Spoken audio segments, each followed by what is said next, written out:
Paulette, boa noite para você. Muita paz.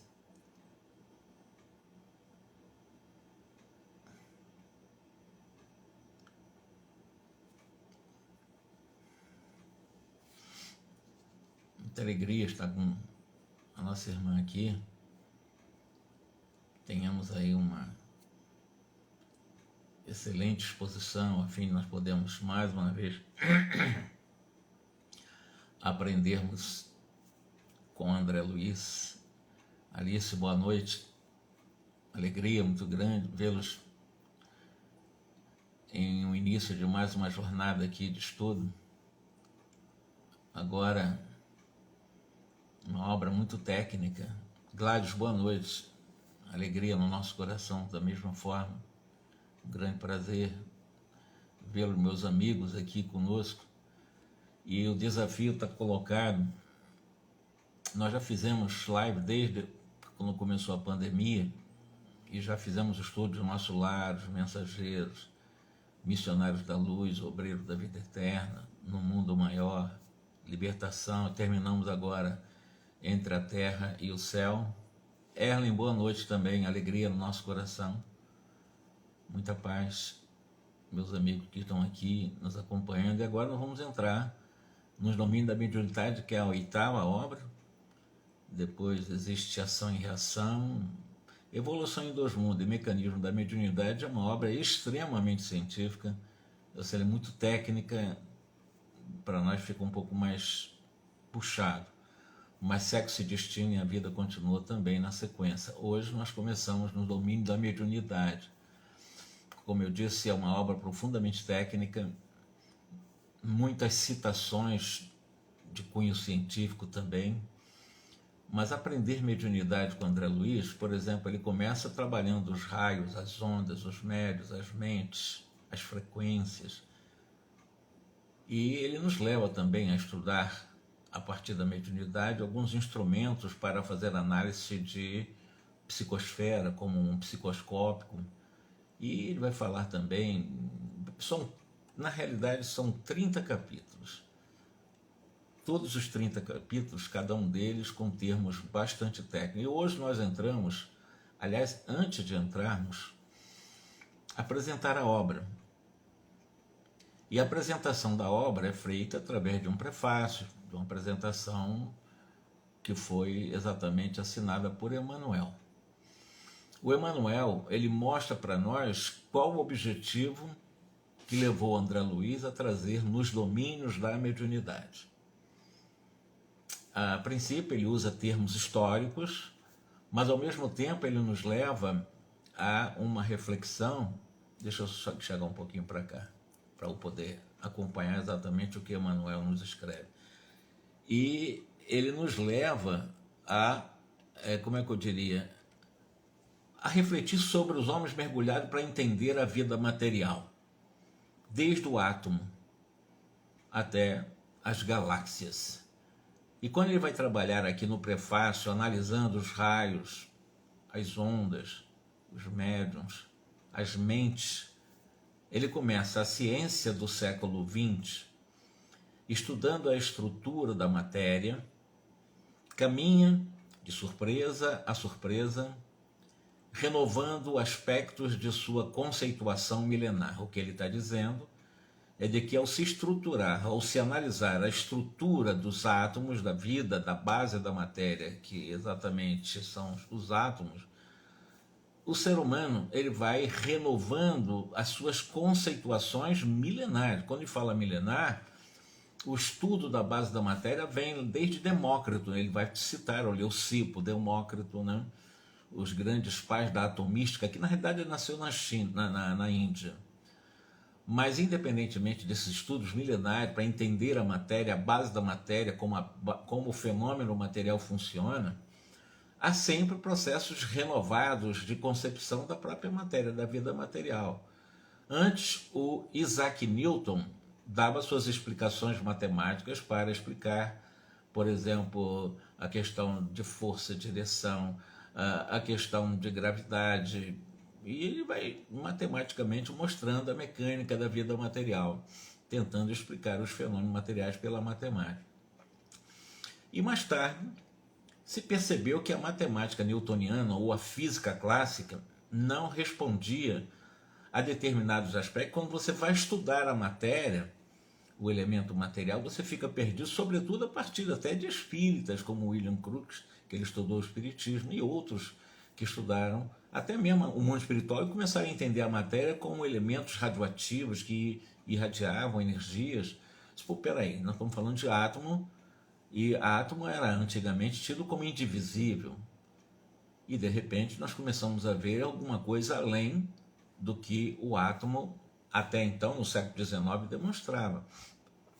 Não obstante, diz aqui Emmanuel, a teoria de Leucipo, que foi o professor, foi um instrutor, o grande mestre de Demócrito, muito mais conhecido, o qual quase 5 séculos antes do Cristo considerava todas as coisas formadas de partículas infinitesimais indivisíveis.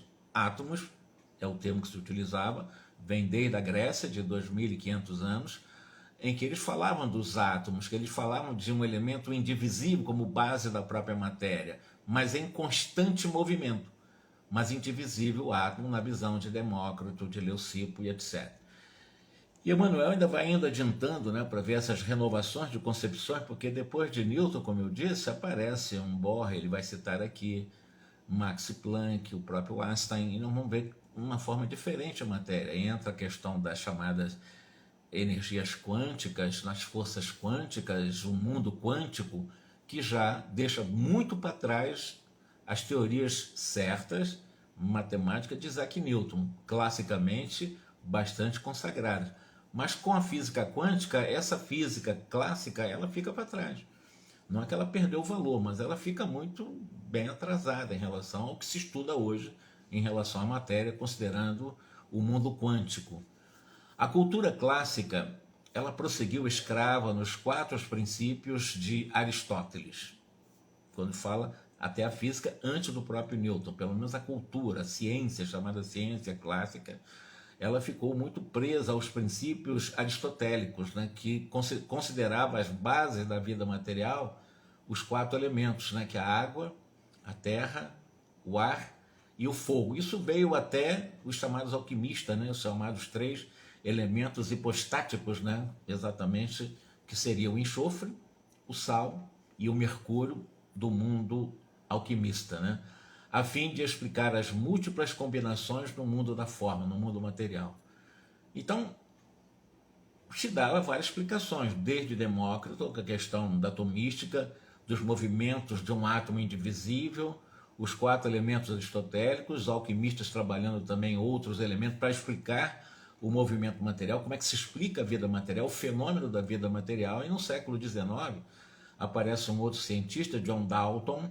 Ele concebe de uma forma bem científica, bem profunda também, na realidade uma teoria antiga, que é a teoria corpuscular da matéria, né? Ele foi, eu diria, que o primeiro cientista a defender que a matéria ela é feita de pequenas partículas, que seriam os átomos, como já diziam o próprio Leucipo e o Demócrito. Só que tem que ele fala isso muitos milênios depois de Leucipo e Demócrito. E um maravilhoso período de investigações, diz Emmanuel, se inicia através de inteligências nobres, renovando ideias e concepções em volta da chamada partícula indivisível, átomo. Vamos trabalhar o átomo. Hoje nós conhecemos várias dezenas de chamadas partículas subatômicas, mas Leucipo, Lucrécio, o próprio Demócrito e outros estudavam isso de uma forma muito retrógrada, numa visão de concepção. Foi-se avançando, Aristóteles também mergulhou nesse assunto, trouxe também uma explicação do movimento material com os 4 elementos, vieram os alquimistas tentando explicar a matéria também de uma forma extremamente mística, eu diria, né? E vão se renovando essas ideias, essas concepções de vida material. O que é a matéria? Extraordinárias descobertas descobrem os novos horizontes aos conhecimentos humanos. O Dalton ele traz a teoria corpuscular, pelo menos, ele tenta trazer para nós essa ideia de concepção nova, e essas descobertas vão descobrindo novos horizontes dos nossos conhecimentos sobre a vida material. Por exemplo, no movimento espírita, muitos de nós conhecemos o William Crookes. Ele trabalhou muito, ele era um cientista consagradíssimo, ele descobriu o talho, ele percebeu o estado radiante da matéria, ele trouxe para nós os chamados raios catódicos. Ele foi um grande pesquisador e, a partir das pesquisas do descobridor que percebeu os raios catódicos, o William Crookes, ele inclusive partiu para estudar também os fenômenos espíritas, né, os fenômenos de materialização. Ele recebeu dinheiro da academia inglesa, né, da Real Academia de Ciência da Inglaterra, para bater de frente, cientificamente falando, contra os fenômenos chamados metafísicos da época. E ele começou a estudar durante um período de 3 anos, um pouco mais, a capacidade mediúnica de uma médium, Florence Cook. E a Florence Cook, ela foi durante 3 anos pesquisada por ele, e outros médios, como o próprio...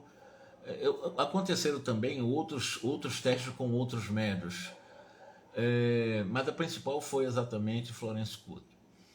E ele conseguiu comprovar a imortalidade, né, William Crookes. Mas, independentemente disso, o Emmanuel está dizendo que William Crookes, ele ajudou também, seja na pesquisa da matéria radiante, na descoberta dos raios catódicos, foi um consagradíssimo físico entre os ingleses, e ele, inclusive, como eu disse, ele foi pago para tentar negar a metafísica e acabou comprovando. E aparece depois, na sequência das pesquisas da vida material, o Röntgen. O Röntgen, ele observou essas radiações, inclusive começando lá com o William Crookes. Se nós temos a televisão, se nós temos o raio-x, etc., nós devemos muito ao William Crookes, que deu o pontapé inicial, e depois Röntgen, ele entrou também para analisar essas radiações invisíveis, atravessando esses tubos de William Crookes, e ele envolveu numa caixa, fazendo a sua pesquisa de papelão bem preto, e ele constatou, a partir, sobretudo, dos estudos dos raios catódicos de William Crookes, ele chegou à existência dos raios-x, para quem não sabe, que até hoje serve para a medicina. Então isso é importante, isso aconteceu no carreiro das pesquisas no campo da física, sobretudo. Então, o Röntgen, ele descobriu, ou ele percebeu a existência dos raios-x graças às pesquisas anteriores do próprio William Crookes. Surge depois de Röntgen o Henri Becquerel. Ele trabalhou uma matéria radiante, que foi o urânio, e depois, mais tarde, o casal Curie também trabalhou o urânio, né? E ele procurando, nessas radiações, procurar agentes para novas indagações para entender a matéria. E depois o casal Curie, muito conhecido, né? Acabaram realmente na sua investigação, e bastante intrigado com essas questões de radiação, analisaram toneladas e toneladas de Peck Blenda, que é urânio também, né? E conseguiram captar e deter o rádio. Aí vem a ideia da radioatividade, a partir do casal Curie. E essas velhas afirmações científicas, elas acabaram sendo estremecidas pelas bases dos antigos, dos 4 elementos, dos alquimistas. Surgem essas grandes pesquisas, agora com o casal Curie, que descobrem a radioatividade através das pesquisas de Peck Blenda. Aí surge uma outra personagem. Eu estou dizendo para vocês o que Emmanuel diz no prefácio da obra, tá? Eu estou dizendo para vocês o que ele está dizendo, apresentando a obra que nós vamos estudar. É uma obra profundamente técnica, claro que é. Ele traz aqui para nós, nesse prefácio da obra, nos domínios da mediunidade, Ernesto Rutherford. O Rutherford, ele trabalhou também, foi um dos pioneiros, né, que começou a trabalhar depois do casal Curie a questão da radioatividade. O átomo vai sofrendo essas chamadas perseguições científicas, né, e vão conferindo a cada um desses pesquisadores algumas soluções de numerosos segredos da vida material. Então já começaram a ir para além do átomo, já começaram a ver a capacidade radiativa, e evidentemente está havendo um avanço muito grande, e desde o último, por exemplo, metade do século XIX, a Terra vai se transformando nessas pesquisas desses grandes cientistas, buscando entender a matéria, considerando as ondas, considerando os raios, considerando as correntes elétricas, considerando as vibrações, considerando o magnetismo. Eles começaram a entrar no processo da eletricidade, o magnetismo, e na realidade seria, dentro de uma visão, né, O magnetismo, o movimento e a atração pulsam em todo o universo numa visão de Emmanuel. Eletricidade, magnetismo, movimento, atração, vige em todo o universo conhecido. São 4 elementos importantes, né? Que é o eletromagnetismo, o movimento e a atração. Estudo dos raios cósmicos evidencia as energias espalhadas no universo. Então já existem aqueles que estudam os raios cósmicos, provendo, ou seja, abastecendo os físicos de instrumentos para a investigação dos fenômenos atômicos e subatômicos. Subatômico, nós trabalhamos hoje dentro de aceleradores de partículas subatômicas, seja na Suíça, seja nos Estados Unidos, já para tentar entender e explicar o início da matéria, a tese do Big Bang, vindo já de outros grandes pesquisadores no campo da física, para tentar entender como é que a matéria surge. A grande ideia desses cientistas seria o início da vida material a partir do Big Bang, ocorrido mais ou menos uns 14, 15 bilhões de anos.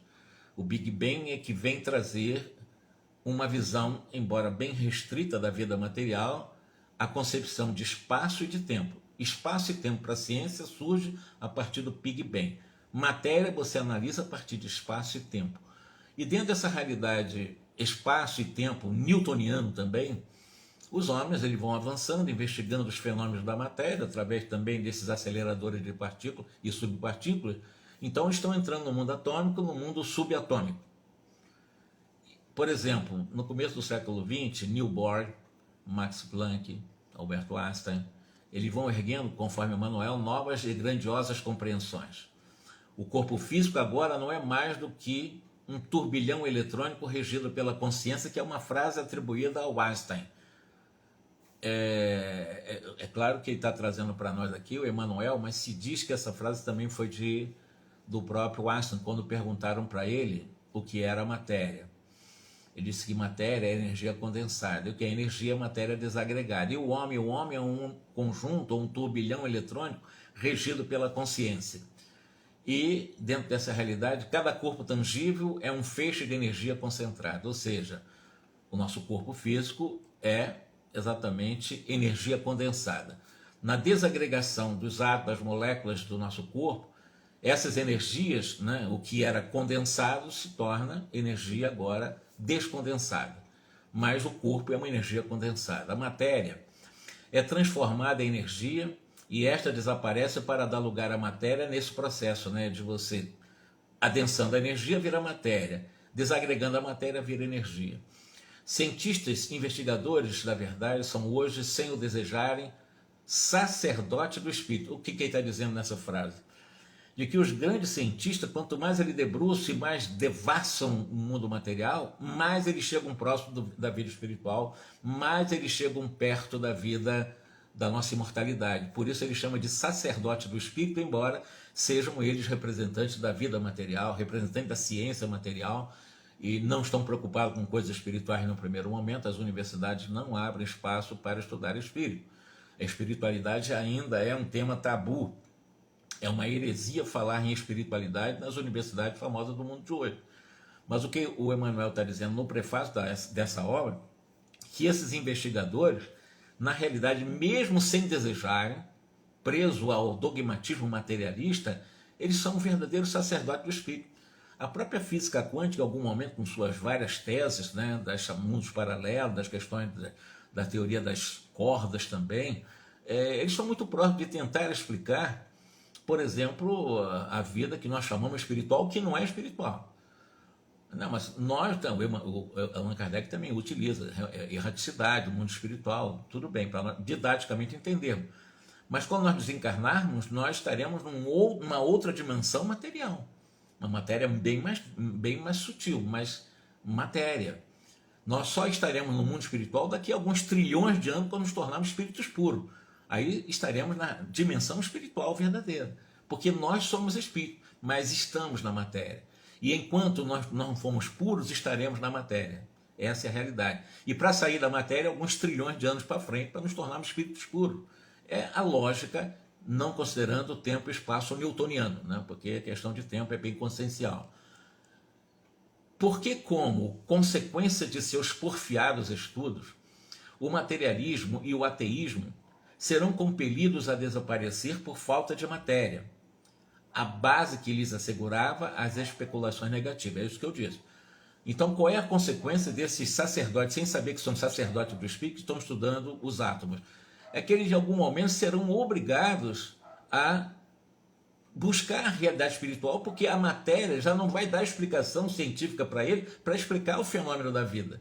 E a partir daí, sem base que dá sustentação à ciência, mesmo no mundo subatômico, eles vão, evidentemente, começar a especular as coisas espirituais. Já estão fazendo isso, em boa parte, muitos cientistas do mundo já estão abrindo espaço para estudar esse mundo paralelo, esse mundo extrafísico, esse mundo metafísico, e embora alguns outros continuem em especulações negativas, mas existe aqueles que já abrem espaço para estudar a nossa transcendência. Os laboratórios são templos em que a inteligência é estimulada ao serviço de Deus. Muito legal essa frase de Emmanuel no prefácio. Porque os laboratórios, embora sob o manto sagrado do materialismo, não abrindo espaço para a vida espiritual, para o espiritualismo, mas dali sairão exatamente a partir dos estímulos e nos estudos, nas pesquisas da própria matéria, e a própria matéria vai entregar de bandeja a espiritualidade para esses cientistas, porque eles estão também a serviço de Deus. Então, o próprio estudo da matéria, adentrando na matéria, com essas devassando a compreensão de como surgiu a matéria, eles vão chegar à realidade espiritual. É questão de mais ou menos tempo, mas eles vão chegar à realidade espiritual. E as universidades do futuro, e não me digo se daqui a 1000 anos, 10.000 anos, daqui a 200 anos, não sei, mas as universidades estarão exatamente totalmente apoiadas em todos os pesquisadores a serviço de Deus, buscando o entendimento dessa vida metafísica, dessa vida espiritual que nós chamamos, dessa vida na erraticidade. Isso é questão de tempo. Não tem como para onde sair. Eu sempre digo o seguinte, por exemplo, hoje a mediunidade ainda é um instrumento. Mediunidade é aquele chamado médios consagrados, verdadeiramente, para trazer essa certeza absoluta que nós temos de vida espiritual, de sobrevida após a morte. Ainda nós não temos vários Chico Xavieres, nós não temos capacidade de um Chico Xavier que nos traga essas obras assim. Nós temos alguns bons médicos, mas médico como Chico Xavier, ele é, né, incomum. Agora, imagine, 1 em bilhões de seres humanos encarnados e desencarnados para nos trazer a comprovação através de um fenômeno que nós chamamos mediúnico, que é o que nós vamos estudar aqui nos domínios da mediunidade, a certeza da imortalidade. Mais cedo ou mais tarde, essa ciência, do qual o cientista é sacerdote de Deus sem o saber, porque está estudando a matéria e vai chegar no espírito, essas pesquisas científicas vão chegar a ter, em algum momento, uma invenção, uma capacidade de invenção científica, que vão chegar a essas ondas espirituais cientificamente, e nós vamos ter contato com os chamados imortais ou mortos, né, o tempo todo, como hoje eu estou conversando através de uma live que há 50 anos era impensável. Então essa comunicação com o chamado além, com essa vida metafísica, através da tecnologia, é uma questão de tempo também. Só não está acontecendo agora porque a Terra ainda existe uma gama muito grande de seres desencarnados, voltados ao mal, e desencarnados também, o que eu chamo de terceira categoria, ou de terceira ordem, ainda com uma tendência muito grande para fazer o mal. Isso é a maioria esmagadora. Quando ficar equilibrado o processo, quando tiver uma reencarnação, e também no mundo espiritual, porque está havendo uma seleção natural dos valores morais. As pessoas muito maldosas, que ainda se comprazem no mal, fazendo mal, elas serão alijadas por um período do planeta Terra e serão encaminhadas por convite ou coercitivamente para um planeta de acordo com seus dons, aspas, morais, com a sua inferioridade moral. Então haverá uma higienização natural dos valores morais para a Terra. Reencarnarão seres melhores, evidentemente, e estarão desencarnados seres também em maior quantidade, com muito mais esclarecimento. E nesse momento, quando a Terra estiver mais ou menos equilibrada, a tecnologia a favor da confirmação dessa vida após a vida material vai ser como um celular desse. Eu posso ter um contato até por uma descagem. Parece uma coisa, não, isso é ficção, não é nada ficção não. Porque trabalho com a chamada psicotrônica instrumental já existe já desde o começo do século XX. existem alguns indícios, embora bem dinossáuricos, em que você tem que fazer muitas interpretações através de televisão, que eles chamam de transcomunicações instrumentais, em que se faz umas interpretações de prováveis, né, equalizações das energias espirituais com a energia física, do qual a televisão em algum momento tem sido utilizada, mas ainda de uma forma bem das cavernas, tempos bem antigos mesmo. Mas com o tempo isso vai acontecer de uma forma muito natural. Isso é questão de avanço moral e intelectual do homem, em que teremos esse contato permanente com os que ficarem por um período na Terra, desencarnarem, e a comunicação vai continuar de uma forma sem a necessidade de um médium, embora as energias mediúnicas possam ser utilizadas, mas de um médium especificamente. As energias dele talvez sim, mas não ele especificamente, somente a energia exalada por ele e outros tantos, já com bondade conquistada, exalando, ou seja, emitindo essas energias que vão facilitar essa equalização das energias extrafísicas com as energias físicas. E aí é uma interação absolutamente natural entre chamados mortos e vivos. É questão de tempo na Terra isso vai acontecer, né? Imagine que maravilha, hein? Você está utilizando um equipamento como um celular dele, você poder escutar, poder mandar uma mensagem, isso vai acontecer, isso não é ficção. Não estou falando nenhuma bizarrice, porque isso já se faz um estudo desse, né? Só ainda não fizemos porque o ser humano ainda não merece, né, esse devassar tecnologicamente o mundo espiritual. Mas vamos continuando aqui. Os laboratórios são templos em que a inteligência é estimulada ao serviço de Deus. E ainda mesmo quando a cerebração se perverte transitoriamente, subornada pela hegemonia política geradora de guerras, o progresso da ciência como conquista divina permanece na exaltação do bem rumo a um glorioso futuro para o planeta. O futuro pertence ao Espírito. Tem como fugir dessa frase? Emmanuel, prefácio, nos domínios da mediunidade. O futuro pertence ao Espírito e não à matéria. O futuro pertence à vida espiritual e não à vida material. A vida material é importante, é um instrumento importante para nós vivermos, não podemos desconsiderar a importância do corpo, mas a nossa vida real é a vida espiritual e o futuro pertence ao Espírito. A ciência estará verdadeiramente vinculada aos estudos da realidade espiritual com muito mais intensidade a partir de algum momento. Ainda não hoje, já há algumas brechas abertas aí no campo da psicologia, no campo da psiquiatria, mas eu diria que é uma questão de tempo, né? E meditando no amanhã da coletividade terrestre, André Luiz organizou estas ligeiras páginas em torno da mediunidade, compreendendo a importância cada vez maior do intercâmbio espiritual entre as criaturas para, mais tarde também, acontecer esse fenômeno de interação entre os homens encarnados e os desencarnados, cientificamente, pelos caminhos da ciência. Pelos caminhos da ciência. A própria ciência, hoje materialista, mais tarde espiritualista, abrirá espaços para que haja exatamente essa equalização das energias de mundos paralelos, de frequências, de campos magnéticos que ainda são, poderemos chamar realmente em condições paralelas, mas que vão se equalizar e, como eu disse, adentraremos no mundo espiritual. O mundo espiritual estará vamos chamar assim, nos laboratórios mais avançados das universidades mais avançadas do mundo mais fraterno do futuro. Vocês imaginem como isso será importante, os laboratórios estarem abertos para começar a estudar os imortais, a vida dos imortais e o futuro desses cientistas também em relação à comprovação da sua imortalidade. Por exemplo, imagine quando nós começarmos a investir muitos bilhões de libras ou dólar, dinheiro forte, em laboratório para começar a estudar a estrutura funcional do perispírito, por exemplo, do corpo perispiritual, que alguns embriologistas já conhecem, né? Sabem que precisa ter uma forma para dar forma aos embriões, esses que estudam os embriões. Na realidade, quando estudarem a estrutura funcional do perispírito, obviamente, o que vai acontecer? Vão começar a estudar, além do corpo físico, um outro corpo que dá molde ao corpo físico, e esse corpo perispírito é energia pura. Nós estamos falando de energia, de ondas, de eletricidade, de eletromagnetismo. Então, para eles começarem a estudar o perispírito nas universidades, nos laboratórios, com equipamento, Hoje nós temos uma ressonância magnética que na minha época, quando eu era mais jovem, era nem impensável. Hoje você trabalha com uma ciência muito mais avançada para devassar parte dos nossos corpos, serem mais precisos nos diagnósticos.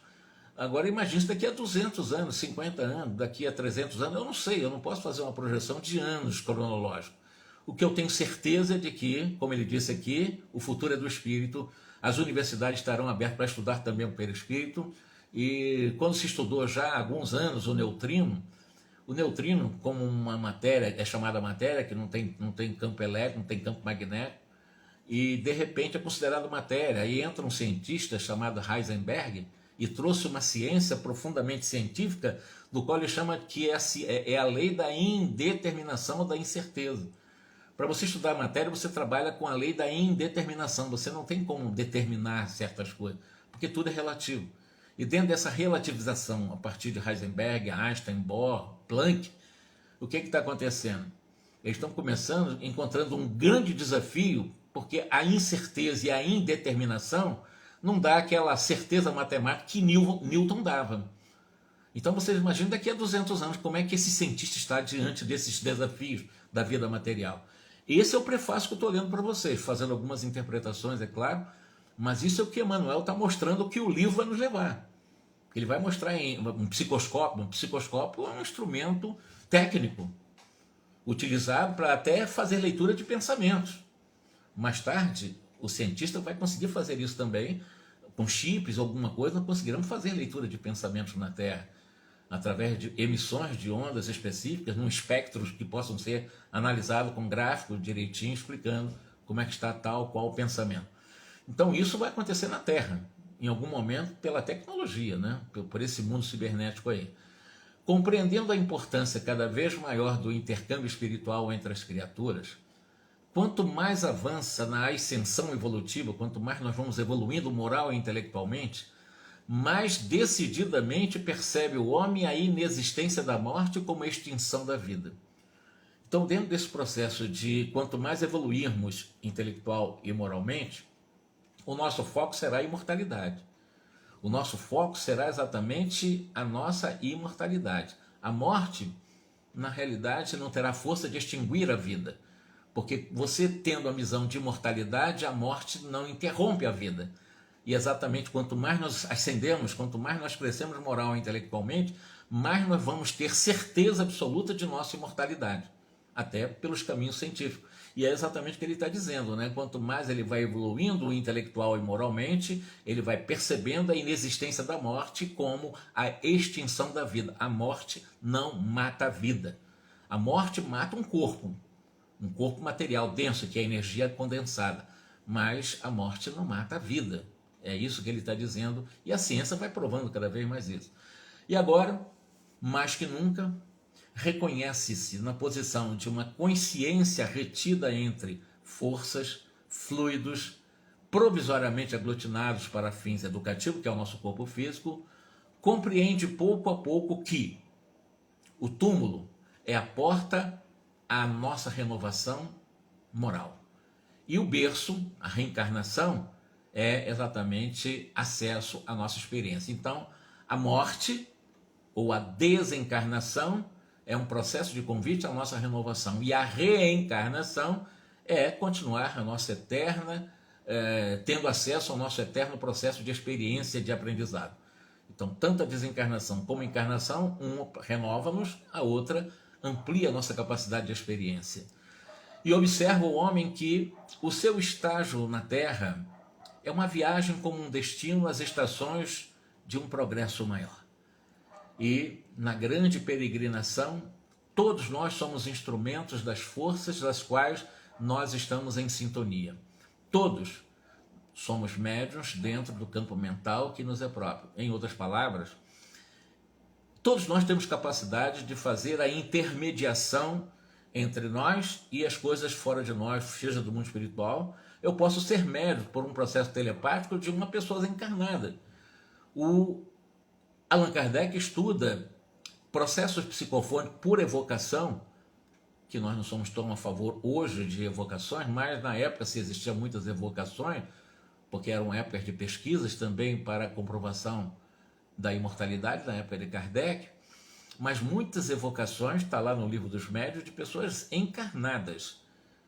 E muitos resultados foram obtidos nas pesquisas do próprio Allan Kardec de pessoas encarnadas que eram evocadas e comunicavam através de um médium e davam comunicação. É claro que a pessoa encarnada, quando entra em sintonia e vai dar uma comunicação através do médium, ele entra em torpor e não pode ser assim.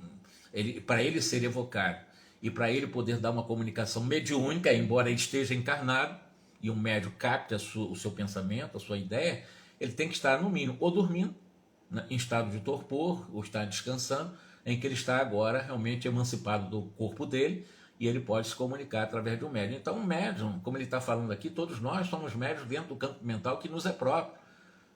Então, eu posso ser médium de encarnado e desencarnado, e todos nós temos mediunidade, em maior ou em menor grau de captação, porque na realidade nem todo mundo tem a capacidade de expandir a consciência, porque isso exige disciplina, filtragem do pensamento, comportamento, exercício de meditações, respirações. Você está percebendo-se permanentemente, ou seja, dando valor ao seu mundo mental. Aí você tem a capacidade de perceber o mundo à sua volta também. Mas quem é que faz isso? Praticamente ninguém. Encarnado e muitos desencarnados não fazem. Mas são médios, de qualquer maneira, são médios, embora bloqueados nessa capacidade de recepção e de transmissão. Associando-nos às energias edificantes, se o nosso pensamento flui na direção da vida superior, ou, olha que frase interessante, se nós criamos energias pelo pensamento, pelo sentimento, pelas emoções, pela nossa vontade, um pensamento na direção de uma vida superior, buscando as coisas elevadas da vida, buscando Deus, buscando Cristo, buscando o bem, o belo, o bom, a harmonia, a paz, evidentemente nós vamos permanentemente edificando, tendo pensamento cada vez fluindo para a vida superior. Ou, se eu não estou nesse caminho, nessa direção, nessa busca, nessa conexão com o bem, com as coisas boas, as forças perturbadoras e deprimentes, se ainda nos escravizamos às sombras de uma vida primitivista ou torturada, que a maioria esmagadora dos seres humanos estão escravos nas sombras do mundo egóico, primitivo, ligado à sexualidade, ligado ao poder, ligado às falcatruas, ligado a tantos desvios no campo moral, que são forças perturbadoras e deprimentes, né? Que escravizam os seres humanos na maioria das vezes, encarnados e desencarnados, porque ainda não sabem utilizar o potencial das energias do pensamento, pensamentos que vêm do mundo mental. Cada criatura, com os sentimentos que lhes caracterizam a vida íntima, emite raios específicos e vive na onda espiritual que se identifica. Em outras palavras, se todos nós, né, com os sentimentos que vêm do mundo mental, porque o pensamento gera sentimento e emoção, então todos nós que estamos caracterizados em nossa vida íntima através da emissão de raios eletromagnéticos específicos, e vivemos nós na onda espiritual que nos identificamos, ou no bem ou no mal. Se eu fico permanentemente, né, emitindo raios no mal, são raios específicos da maldade, evidentemente eu estou me identificando com o mal, com a maldade e com os maus. E ao contrário, se eu estou emitindo raios especificamente para o bem, eu serei e especificamente estarei identificado por sintonia com as forças do bem, do bom, do belo, da harmonia, da paz. É uma questão de escolha. Então nós vivemos nas ondas mentais que nós escolhemos viver. Não adianta a gente botar culpa em obsessores, ou botar culpa no vizinho, botar culpa na família, botar culpa nos suportes inimigos. Todo mundo é culpado, a gente sempre bota a culpa nos outros. Não. Nós é que somos responsáveis, porque a nossa vinda íntima, a emissão destes raios específicos, é criada por nós. Se nós nos deixamos abater pelos outros, os outros são culpados. É eu que me deixei ser abatido. Então eu trago para mim a responsabilidade de ser abatido. Semelhantes verdades não permanecerão semi-ocultas nos santuários da fé, nos nossos santuários da fé, e radiar-se-ão dos núcleos da ciência como equações matemáticas. Ou seja, se a pessoa está bem, mais tarde a ciência vai mostrar que ela está bem. Se ela estiver mal, mal no sentido de harmonia, de paz, de amor, de equilíbrio, de harmonia, a ciência vai mostrar para nós todo esse potencial pela irradiação detectada. Um psicoscópio, como eu disse, que mais tarde será um equipamento que nós teremos na Terra, uma pessoa que utilizar uma análise psicoscópica, né, de um ser, de um grupo de pessoas, ele terá nas mãos exatamente essa emissão específica de ondas eletromagnéticas de sentimentos, pensamentos, emoções e do mundo mental. E enquanto variados aprendizes enfocam a mediunidade estudando da terra para o céu, André Luiz, ele procura analisar essa capacidade mediúnica, ou seja, essa análise da mediunidade do mundo espiritual para o mundo terreno, ou seja, do céu para a terra, mostrando exatamente desses valores celestiais numa colaboração para a construção de novos tempos, numa análise mais profunda científica da vida espiritual. Todavia, o que destacamos por mais alto em suas páginas aqui da obra, nos domínios da mediunidade, é a necessidade do Cristo no coração, do Cristo na consciência, para que não estejamos desnorteados ao contato com os fenômenos mediúnicos. Olha, desculpa, eu vou dar uma parada aqui, vocês está travando para todo mundo aí? Que pode ser pode ser também a minha internet. Dá um retorno para mim aí, porque está sendo gravado aqui. Está normal a onda da internet está sendo travada.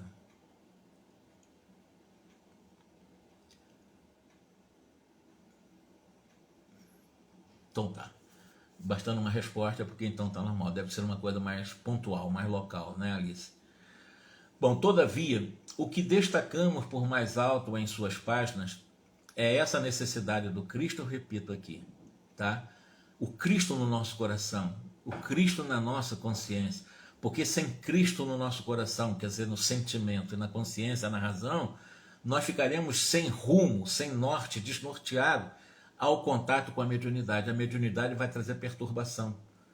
Então, quando você mexe com mediunidade sem noção de responsabilidade, quando você mexe com mediunidade sem devoção à prática do bem, quando você mexe com a mediunidade sem amor ao estudo, sem o esforço perseverante, continuado, como eu sempre digo, disciplinado e paciente para o burilamento moral, é impraticável você ter uma incursão, uma viagem, aspas, libertadora para as culminâncias da vida, preso aos fenômenos da obsessão, da possessão, da subjugação, de simples influenciações dos mundos de irmãos nossos que permanecem no mal.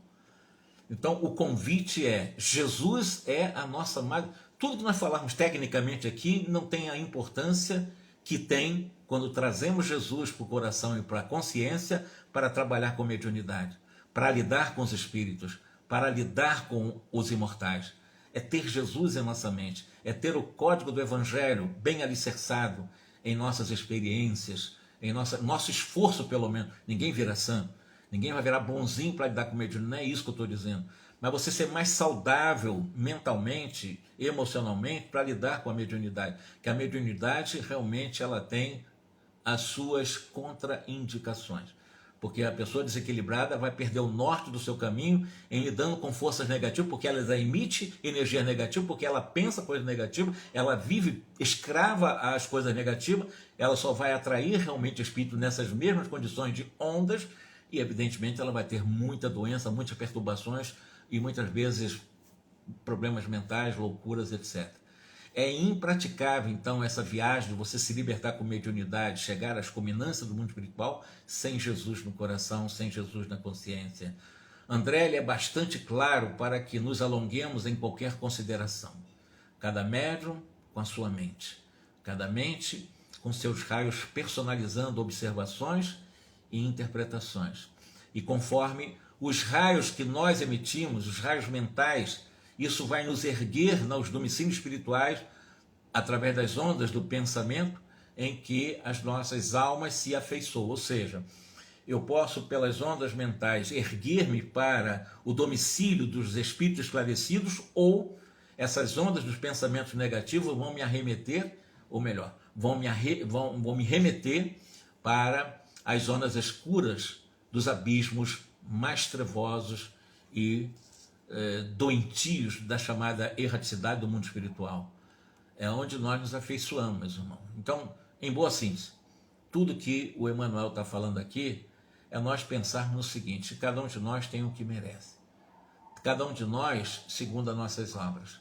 E Emmanuel termina com essa frase, né? Em boa síntese, equivale ainda a repetir com Jesus, a cada qual segundo as suas obras.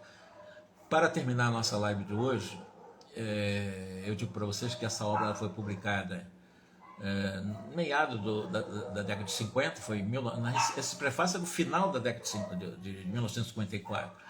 Então, são informações já da década de 50. Eu nasci em 51, né? Então essa obra veio depois do meu nascimento.